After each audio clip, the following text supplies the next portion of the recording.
Ang Splash Brothers ay binubuo ni Stephen Curry at Klay Thompson, dalawang manlalaro na hindi lang basta naging magkasama sa isang team, kundi tuluyang nagbago sa takbo ng modern basketball gamit ang kanilang elite shooting, spacing at chemistry sa loob ng court. Sa loob ng 13 seasons bilang duo ng Golden State Warriors, unti-unti nilang binuo ang isa sa pinaka-dominant na backcourt sa kasaysayan ng NBA. Combine, nakapagbuslo sila ng 6,228 made 3-pointers, may 15 All-Star appearances at nakapag-uwi ng 4 na NBA championships. Habang pinangunahan nila ang isang bagong era ng 3-point revolution sa liga. At pag-usapan natin kung gaano nga ba talaga kabagsik ang Splash Brothers. Galing sila sa mga pamilya ng atleta. Si Steph ay anak ni Del Curry na naglaro sa NBA sa loob ng 16 years, habang si Klay Thompson naman ay anak ni Michael Thompson na may 13 seasons sa liga at nakapag-uwi ng 2 championships. Ang kanilang mga ina ay parehong standout volleyball players at maging ang kanilang mga kapatid ay nakarating din sa NBA.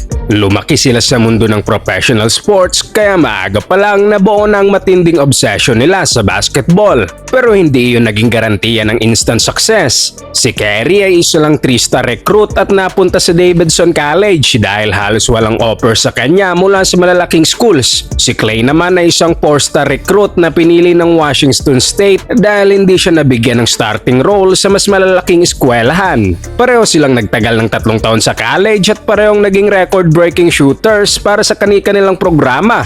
Nadrap si Stephen Curry ng Golden State Warriors bilang 7th overall pick noong 2009, habang si Klay Thompson naman ay kinuha bilang 11th overall pick makalipas ang 2 taon.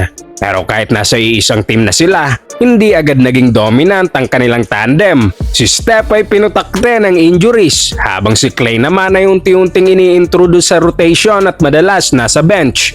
Sa 2012 trade deadline, lumabas ang mga reports na ititrade na ng Warriors si Stephen Curry papunta sa Milwaukee Bucks. Pero biglang nag-backout ang Milwaukee matapos mag-alangan sa ankle injuries ni Curry.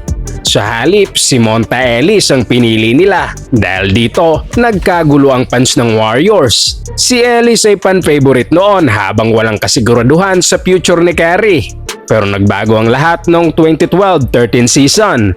Doon, tuluyang naging full-time starting backcourt ng Golden State sina Curry at Klay Thompson, at mula roon unti-unting sumabog ang kanilang chemistry sa perimeter. Combine, nakapagpasok sila ng 483 made 3-pointers, ang pinakamarami sa history bilang teammates sa mga panahon na iyon. Si Curry rin ang nagtakda ng bagong NBA record na may 272 made threes in a single season, habang si Thompson naman ay hindi rin nagpahuli na may 211 3-pointers. Dito unti-unting niyuyugyug ng Warriors ang buong liga gamit ang kanilang shooting revolution. Kasabay nito ay sinilang ang iconic na nickname ng Splash Brothers na gawa ng Warriors writer na si Brian Witt at hango sa baseball na Bash Brothers. Hindi nagtagal, naging higit pa ito sa isang nickname. Dahil sa bawat laro, lalong binabago ni Curry at Thompson ang NBA gamit ang isang style ng basketball na hindi pa nakikita noon ng liga. Ngunit ang pag-angat ni Stephen Curry at Klay Thompson tungo sa NBA superstardom ay hindi naman naging biglaan, kundi bunga ng tuloy-tuloy na improvement, record-breaking shooting at unti-unting pag-transform ng Golden State bilang championship contender. Habang lumalalim ang kanilang chemistry, unti-unting nahanap ng Warriors ang kanilang identity bilang isang fast-paced, perimeter-oriented team.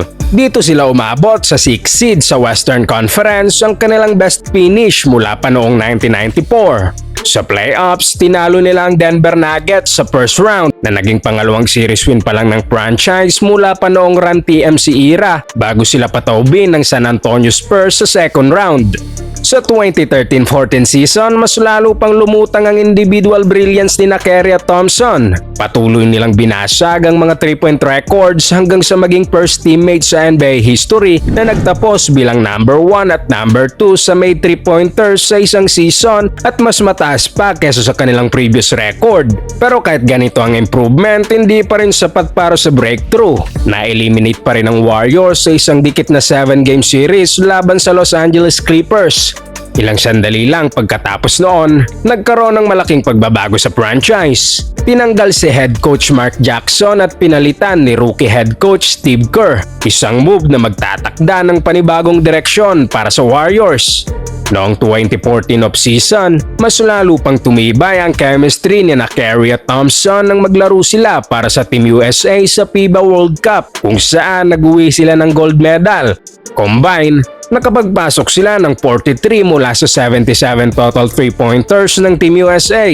Pero higit pa sa stats, mas naging mahalaga ang nangyari off the court. Mas lumalim ang kanilang connection bilang teammates at sa puntong iyon mas lalo nilang nasolidify ang chemistry na magdadala sa kanila papunta sa susunod na level ng NBA. Pero bago ang 2014-15 season, muntik nang maghiwalay ang Splash Brothers. Dahil gustong ipadala ng front office si Klay Thompson sa Wolves kapalit ng all-star forward na si Kevin Love. Pero dito pumasok ang matinding pagtutol ni Jerry West na umabot pa sa puntong sinabi niyang aalis siya sa organisasyon kung matutuloy ang pag-trade kay Thompson. Ang kanyang impluwensya ang naging susi para mapigilan ang deal at mapanatili ang core duo ng Warriors. Sa ilalim ng bagong head coach na si Steve Kerr, tuluyang umusbong ang Golden State Warriors at naging pinaka-dominant na team sa liga. Tinapos nila ang regular season na may 67-15 record, ang best sa franchise history noong panahon na iyon. Nanguna sila sa NBA sa pace, assist, 3-point percentage, field goal percentage at defensive rating habang nasa top din sila sa offensive efficiency, blocks at made threes. Sa individual performance, muling sinira ni Stephen Curry ang sarili niyang record na may 286 made 3-pointers habang si Klay Thompson ay pumangalawa na may 239. Combine, nakagawa sila ng 525 made threes na muling binasag ang kanilang dating record habang may 44% shooting from the 3-point line. Isa sa pinaka-iconic na moments ng season na iyon ay noong January 23, 2015 nang magtala si Klay Thompson ng 37 points in a single quarter laban sa Sacramento Kings. Perfect ang kanyang laro na may 13-4-13 from the field at 9-4-9 from the 3-point range bago tinapos ang laro na may 52 points at nagset ng NBA record para sa most points at most threes in a quarter. Record na hanggang ngayon ay hindi pa nababasag. Sa season na iyon, si Curry ang nanalo ng NBA MVP award habang pareho silang nakakuha ni Thompson ng All-NBA honors, isang rare achievement para sa isang backcourt duo.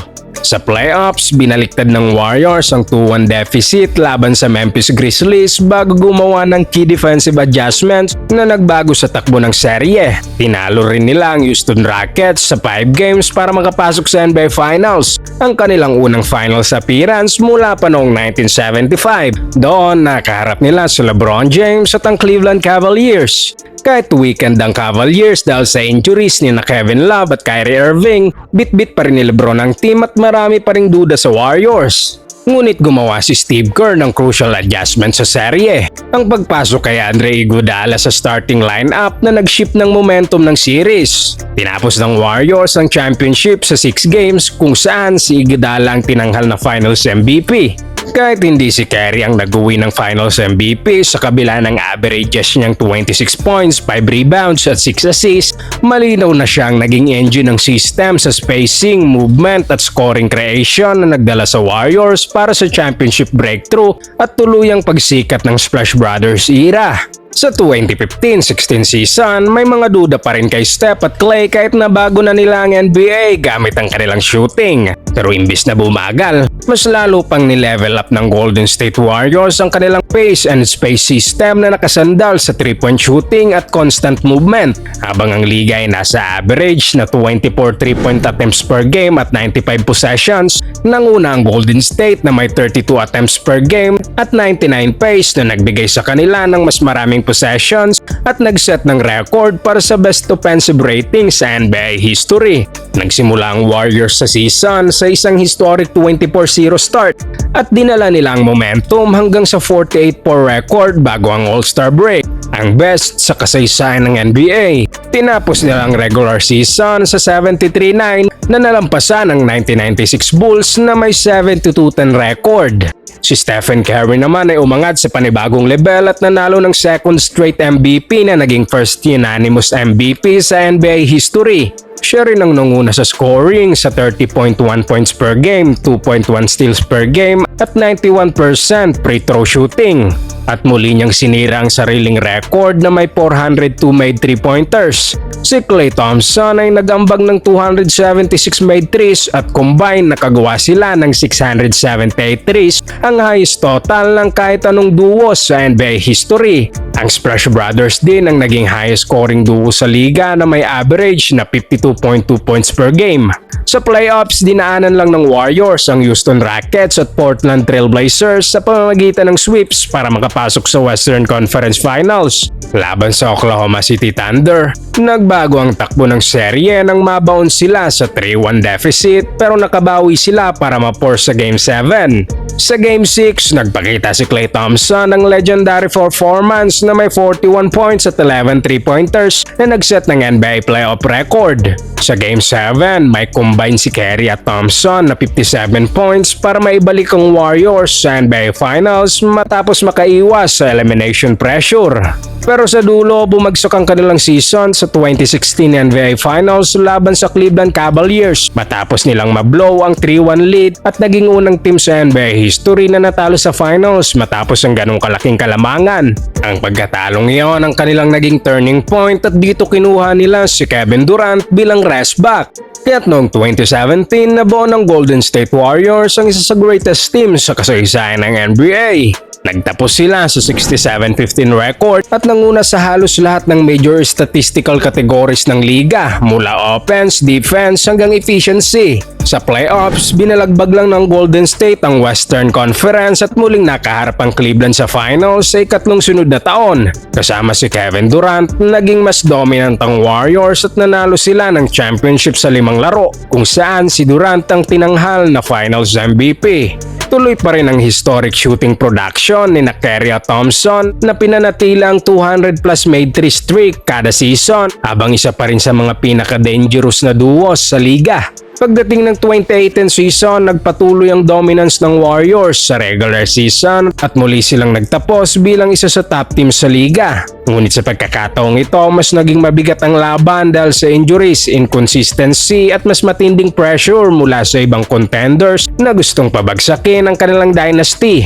Sa playoffs, kahit hindi naging kasing linis ng mga nakarang taon, muli silang nakapasok sa NBA Finals. Sa Finals, muling nakaharap ng Warriors ang Cavaliers sa ika-4 na sunod na taon na tinapos ang series sa 4 na laro para makuha ang back-to-back championship at muling itinanghal na Finals MVP si Kevin Durant.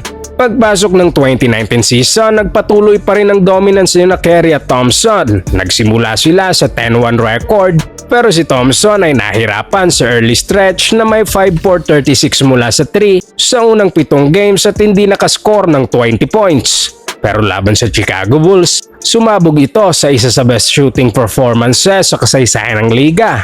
Nagbuslo siya ng 10 3-pointers sa first half para matay ang NBA record at nagdagdag pa ng 4 sa second half para mabasag ang record ni Curry sa most threes in a single game. Tinapos niya ang laro na may 52 points sa loob lang ng 27 minutes, 14 from 24 from 3, habang ang Splash Brothers ay muling umabot sa 200 plus made threes sa ika-7 sunod na season na parehong lampas sa 40% from 3-point range. Pero sa kabila nito, naging matindi ang internal tension ng Warriors season. Kabilang ang mainit na sagupaan ni Kevin Durant at Draymond Green sa isang laro laban sa Clippers. Kahit ganito nanatiling championship favorites ang Golden State, pero dumating ang matinding dagok sa playoffs nang ma-injure si Durant na naglagay sa kanilang title hopes sa panganib. Kaya't sina Curry at Thompson ang bumuhat sa offense na umabot sa 60 combined points sa close-out win laban sa Rockets at nag-average ng 58 combined points per game sa sweep ng Portland Trail Blazers para makapasok sa NBA Finals. Sa 2019 NBA Finals laban sa Toronto Raptors, nahirapan ng Golden State dahil sa kakulangan ng depth. Umabot sa 3-1 lead ang Raptors kahit na solid ang effort ng Splash Brothers. Sinubukan pang bumalik ni Durant sa Game 5 pero nagkaroon siya ng torn Achilles sa unang bahagi ng second quarter. Nanalo pa rin ang Warriors sa game na iyon pero sa Game 6, si Klay naman ang na-injure matapos magtamo ng torn ACL. Bago iyon, nag-a-average siya ng 26 points sa 54% shooting at 59% from 3. Dahil wala na ang dalawa sa kanilang stars, natalo ang Warriors sa Raptors at nakuha nila ang kanilang unang NBA championship. Matapos ang 5 sunod na finals appearances, bumagsak ang Golden State sa sumunod na season na nagtapos sa league worst 15 wins, 50 losses. Hindi nakapaglaro si Thompson ng buong taon dahil sa recovery, habang si Curry ay nakapaglaro lang ng 5 games dahil sa broken hand.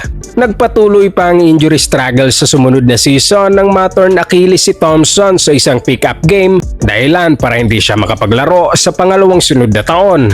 Sa kabila ng lahat, nag-deliver si Curry ng isa sa pinakamagagandang seasons ng kanyang karir. Nanguna sa scoring sa NBA na may 32 points per game at nag-hit ng league high 337 made threes habang mas gumaganda rin ang depensa niya. Sa Madison Square Garden, naipasok niya ang kanyang ika-2,974th career 3-pointer para lampasan si Ray Allen upang maging all-time leader sa made threes sa NBA. Nakagawa rin ito ng history nang magtala ng 50 points sa All-Star Game. Bago ang All-Star break noong 2022, bumalik si Thompson matapos ang 941 days na pagkawala sa basketball. Kahit hindi pa fully back sa peak form, nag-average pa rin siya ng 20.4 points at 39% from 3. Pagdating ng playoffs, bumalik ang Warriors sa championship form. Tinalo nilang Nuggets, Grizzlies at Mavericks para makapasok sa NBA Finals.